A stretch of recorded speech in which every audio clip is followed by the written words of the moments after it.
وَمِمَّا رَزَقْنَاهُمْ يُنْفِقُونَ میں ہم نے قدر تفصیل کی ہے. مبتدئین میں سے مولوی نعیم الدین مراد آبادی نے لکھا ہے کہ اس سے تیجا 40واں برسی 11ویں اور جو رسوم مبتدعانہ ہیں وہ سب ثابت ہے کہ وہ بھی نفلی صدقات ہیں. انہیں اتنی جلدی تھی کہ ابھی قرآن شروع ہوا اور ابھی 11ویں اور تیجا اور چیلم برسی سب ثابت ہو ہی گئے، زیادہ دیر ہی نہیں لگی، کیونکہ ان چیزوں کی لذت ہمیشہ ان کے منہ میں رہتی اور دن رات اسی تگودو میں ہوتے ہیں. ہمارے قریب میں ایک مدرسہ ہے بدعتیوں کا سامنے ندی پار، تو مجھے ایک کتاب ان سے لینی تھی. اس کے ایک ناظم سے بات ہو گئی تو اس نے کہا کسی دن آپ تکلیف کر لیں میں پیش کر دوں گا. میں نے ٹیلی فون کیا، اس نے کہا آپ آ جائیں. اس زمانے میں اتنا رش نہیں تھا، بس ندی پار کر کے میں چلا گیا. جب میں اندر داخل ہوا تو ایک بالٹی یوں جا رہی ہے، دوسری یوں آ رہی لسی کی، تربوز کٹ رہے ہیں، طالب علموں کے کپڑوں پہ ریلا بہ رہا ہے اور یہ سرخ سفید ہو رہا ہے سارے. میں نے سمجھا کہ شاید میں کسی سبزی منڈی کی کونے کانچے میں آ گیا، یہاں تربوز کا بازار ہو. تو میں نے یکدم کسی سے پوچھا کہ یہ کون سی جگہ ہے، انہوں نے اس مدرسے کا نام لیا. اتنے میں وہ ناظم صاحب جو وہاں کے تھے وہ اچانک نظر آئے اور وہ مجھے دیکھتے، السلام علیکم، ماشاءاللہ بڑے بہترین دن میں آپ تشریف لے آئے. میں نے کہا آج کون سا دن ہے؟ کہنے لگا آج ابوبکر صدیق رضی اللہ تعالی عنہ کا سوئم شریف ہے. میں نے کہا تھوڑا سا ہو جائے بچوں کے لیے تربوز و لسی.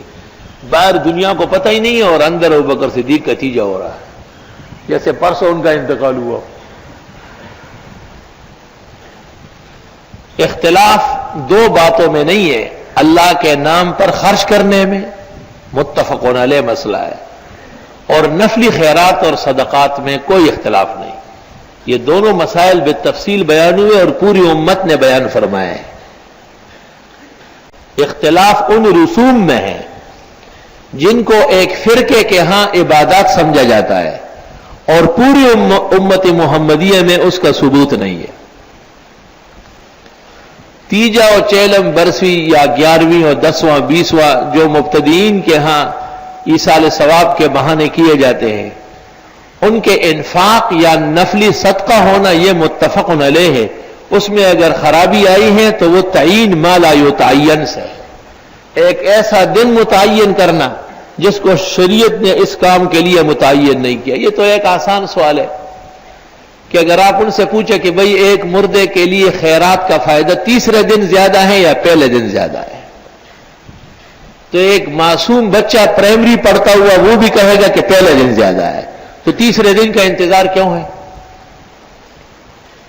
اور ایک ثواب اور خیرات کا فائدہ مردے کو 8ویں دن پہنچ سکتا ہے، زیادہ بہتر ہے یا 10 دن تک پٹتا جائے اس کے بعد آپ پہنچ جائے. یہ تو وقفے سے اپنے پیٹ کی نگرانی ہے. چونکہ شریعت مقدسہ میں مردے کے ایصال ثواب کے لیے اس قسم کے کسی پروگرام کی رہنمائی اور ہدایات نہیں ہے، اس واسطے یہ بدعت ہے.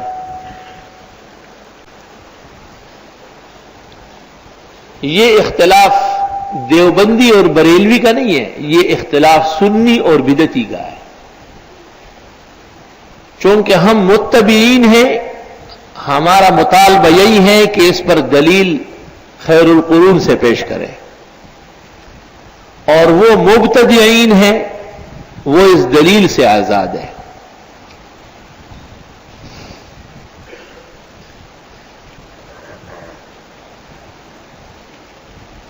فتاوی بزازیہ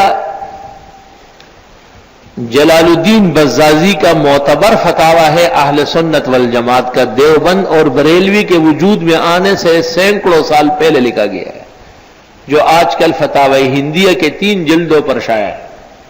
ابتدائی 3 پر، آخری 3 پر، ابتدائی 3 پر قاضی خان ہے، آخری 3 پہ بزازیہ. اس میں لکھا ہے یکرہ الاسبوع والثلثاء والاربعون والسنہ للاموات. تیجا 40واں 20واں 7واں اور سال بنانا مردے کے لیے منع ہے، شرعاً ناجائز ہے. اور یہ قاعدہ ہے فقہا جب یکرہ کا ہے کہ حرام کے حکم میں ہوتا ہے.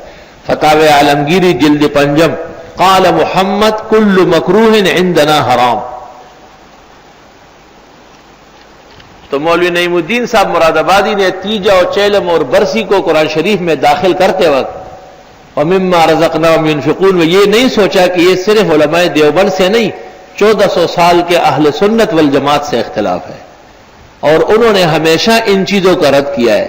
معلوم ہوا کہ ہر زمانے کے بدعتیوں نے ایسی کوششیں کی لیکن علماء نے ان کو چلنے نہیں دیا ہے.